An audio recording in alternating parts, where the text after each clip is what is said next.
We are back in our series, Your Move. And we're talking about walking in victory when power isn't enough. It's been based around the book by John Ortberg, looking at the 12 steps as a framework for how to navigate our own walk into places God has called us.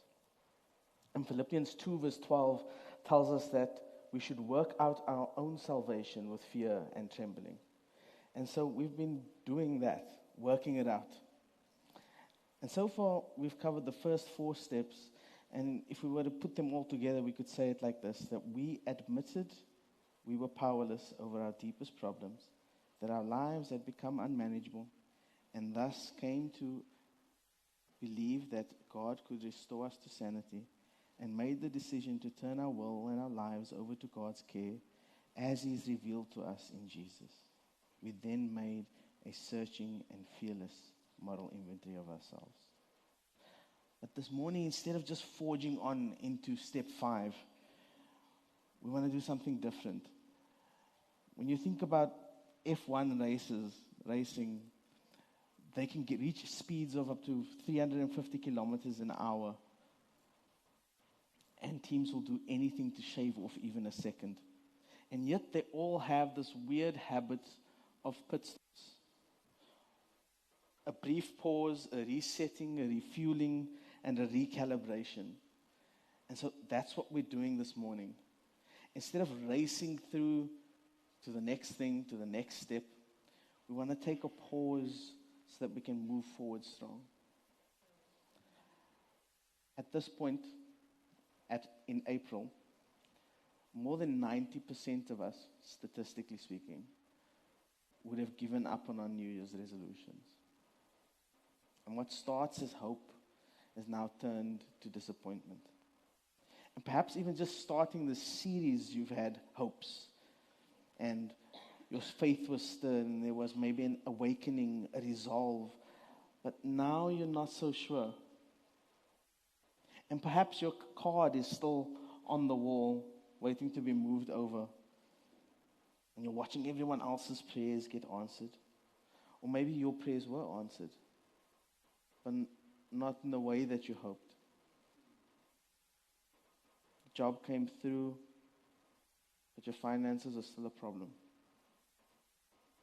And we often face these kinds of anticlimaxes as we walk into the places God has called us. Dashed hopes, unmet expectations, unrealized potential. And so how do we respond in the face of disappointment? So we're going to be looking this morning at the book of Haggai. And Haggai was a prophet to Israel. He had a very brief ministry of about 4 months. Only 4 sermons in that time. And he was sent by God to encourage a very disappointed people. Because Israel, after spending 70 years in exile in Babylon, a remnant of those people, of the Jewish people, they finally returned home. But what was meant to be a celebration ended in anticlimax. And so Haggai's mission was to get people to see the hope beyond the disappointment. And our goal this morning is to see the hope beyond our own anticlimaxes. And so around 590 BC, Israel, as a punishment for the generations of repeated disobedience, had been taken into exile by the Babylonians. The prophet Jeremiah had prophesied to the Israelites that while, yes, they would face the consequences of their sin by going into exile, hope was not lost. And so he says to them in Jeremiah 29, verse 10 to 14, "For thus says the Lord, when 70 years are completed for Babylon, I will visit you, and I will fulfill my promise and bring you back to this place, that is Jerusalem. For I know the plans that I have for you, declares the Lord, plans for welfare and not for evil." And then the time arrives. It's finally here. 70 years have passed. A generation has gone by. And you can sort of imagine the anticipation they must have felt. The moment that God had come and He was going to restore Israel. They weren't going to be foreigners in another land anymore. They were going back home. And I imagine them thinking on the stories of their ancestors going out of Egypt into the promised land, conquering Jericho. But it didn't really work out that way for them. Firstly, of the 2 million Israelites in Babylon, only about 50,000 of them even decided to make the trek at all. It's about 2.5%. Because many of them had become so at home in their new environment. They were so at home in Babylon that back to Jerusalem didn't make sense. They'd started businesses, started families. And for those who made the decision to leave, they were leaving behind opportunity. They were leaving behind resource, safety for an uncertain future. And some people may have even thought that they were foolish. So one of the first anticlimaxes that we face when we're trying to walk in God's way is that the journey is often lonely. Not everybody's going to be on board with your mission. Not everyone's going to like the idea. Not everyone's going to think it's a good idea.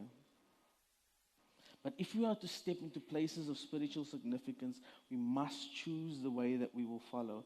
As Joshua says, as for me and my house, we will serve the Lord.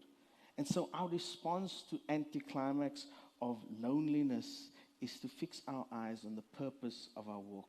Because those Israelites who chose to return to Jerusalem were the ones who knew that they were more than just citizens in Babylon. They were God's chosen people. The ones who could fix their eyes on their purpose could walk out of Babylon and back to Jerusalem. But when they arrived, the Israelites found a city in ruin. So under the leadership of Zerubbabel, a descendant of King David, they immediately began rebuilding the temple. But the progress was slow, expensive. They had less people than they thought they would have, less money than they expected. And after 2 years of trying to rebuild the temple, they'd only managed to build a foundation.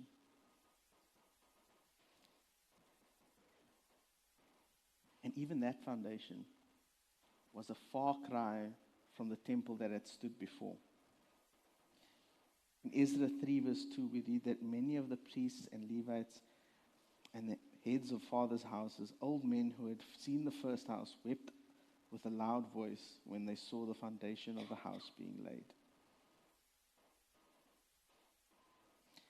Have you ever started something, started down a journey, and those first few steps just makes you feel like not wanting to go any further? And that's where they found themselves. It started with excitement.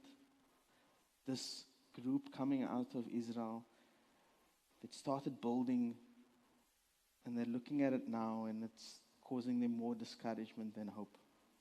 And in that discouragement, they stopped building for 14 years. And they focused on other things. They started trying to get their homes in order. They tried to build homes, initiate agriculture, get city structures going. But even this started failing. Despite their efforts, they couldn't move forward. And the second anticlimax of walking God's way is that the journey is often costly.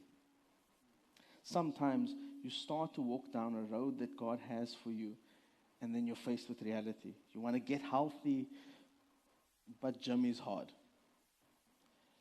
You commit to deepening your relationship with God, and then you get to the book of Numbers, and there's a list of names that you can't pronounce. You want to work on your marriage, but it's difficult to put their needs above yours. And so into this context, Haggai appears on the scene with these words from God. Consider your ways. You have sown so much and harvested little. You eat, but you never have enough. You drink, but you never have your fill. You clothe yourself, but no one is warm. And he who earns wages does so to put them in a bag with holes. And so we're left wondering, now what? What should our response be? And unfortunately, it's not what I would want it to be. In my life, in my struggle, I want God to come in and take me out of the struggle. I want Him to remove the cost. But instead, this is what God says to them. You looked for much, and behold, it came to little. And when you brought it home, it blew away. Why, declares the Lord of hosts? Because of my house that lies in ruins, while each of you busies himself with his own house. God tells them to examine their own priorities. In the middle of them worrying about where provision will come from, instead of giving them the 5-step plan into how to turn things around, God gives them one step. Put me first. Jesus repeats this principle in Matthew 6 when He says, therefore do not be anxious, saying, what shall we eat, or what shall we drink, or what shall we wear? For the Gentiles seek after these things, and your heavenly Father knows that you need them. But seek first the kingdom of God and His righteousness, and all these things will be added to you. When we put God first and build His house, God ensures that our house is taken care of. It's not transactional. It's not tithe more money and your salary increases. It's not volunteer in a serve team and your relationships will have breakthrough. It's an invitation to have a part of the kingdom of heaven here, right now. Because the original plan of creation wasn't for us to be working for our own provision. That's something that came after sin. It was a curse that came with sin. When God created us, He created us to be with Him, to commune with Him. And so now, there remains this invitation to have that kind of relationship again. It's like God saying, put me first, make our relationship your priority, and I'll take care of you, just like in Eden.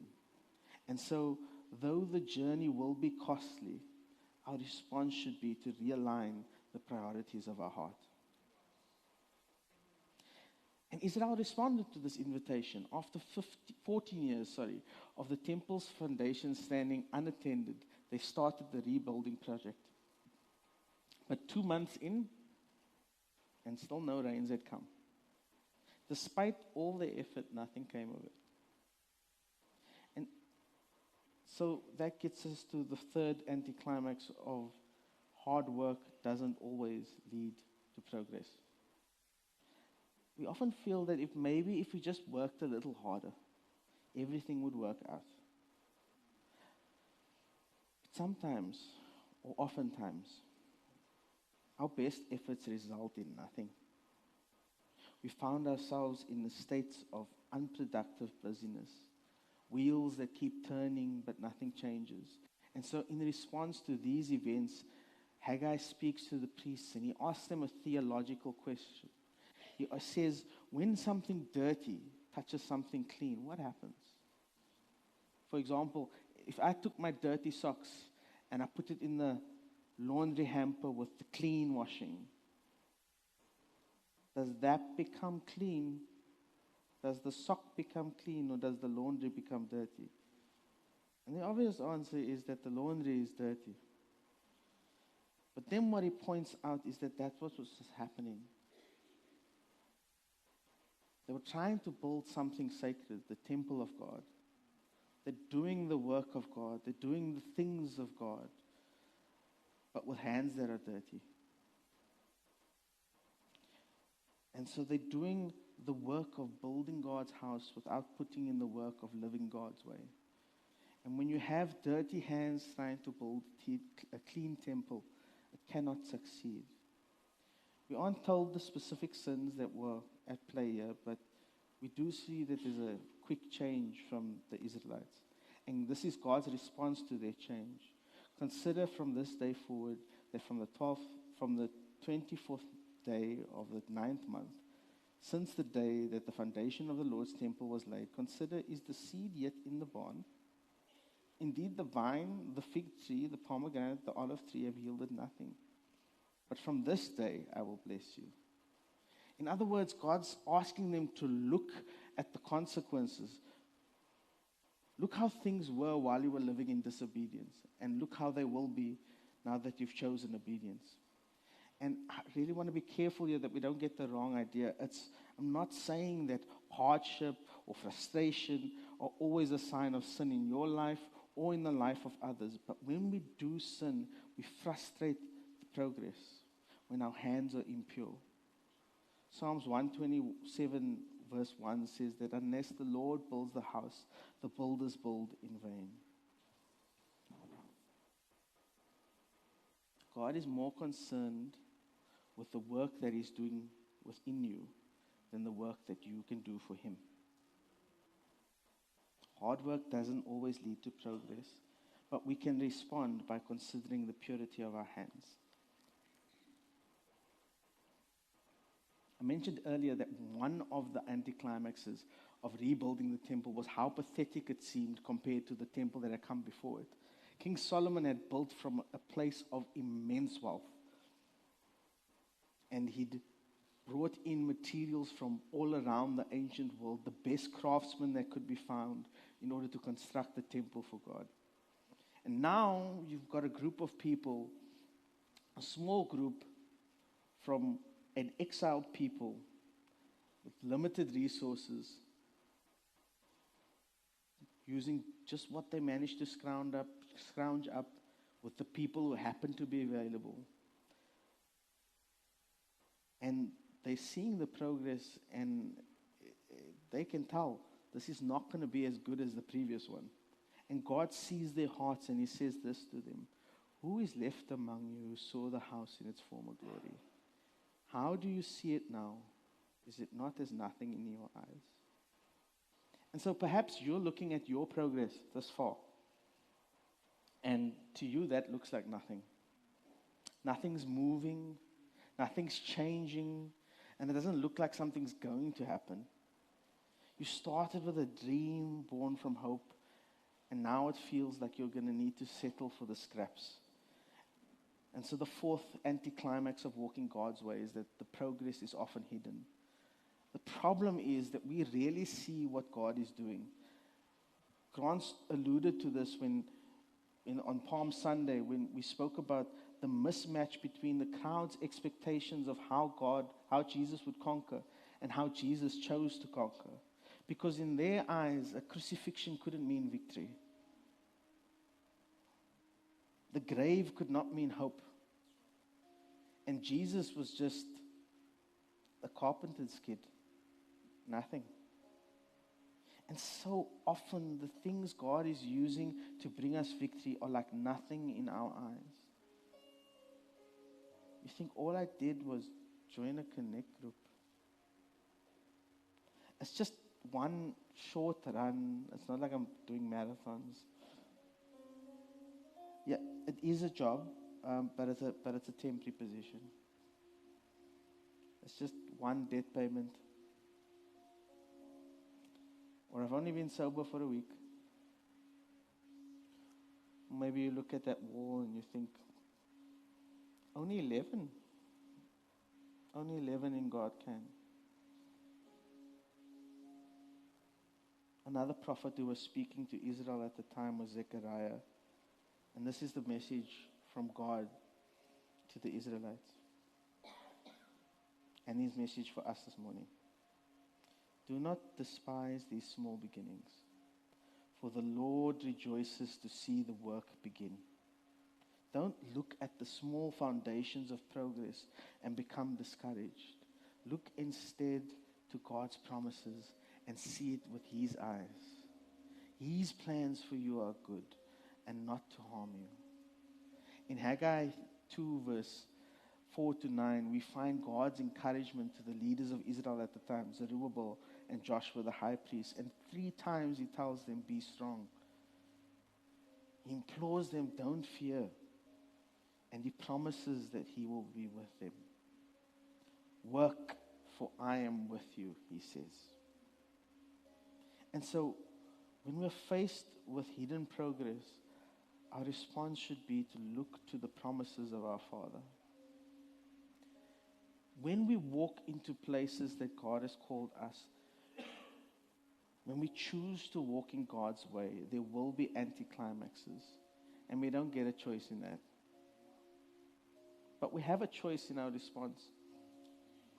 When faced with these disappointing moments, when things aren't working out the way that you had planned, the way that you had hoped for, the way that you'd prayed for,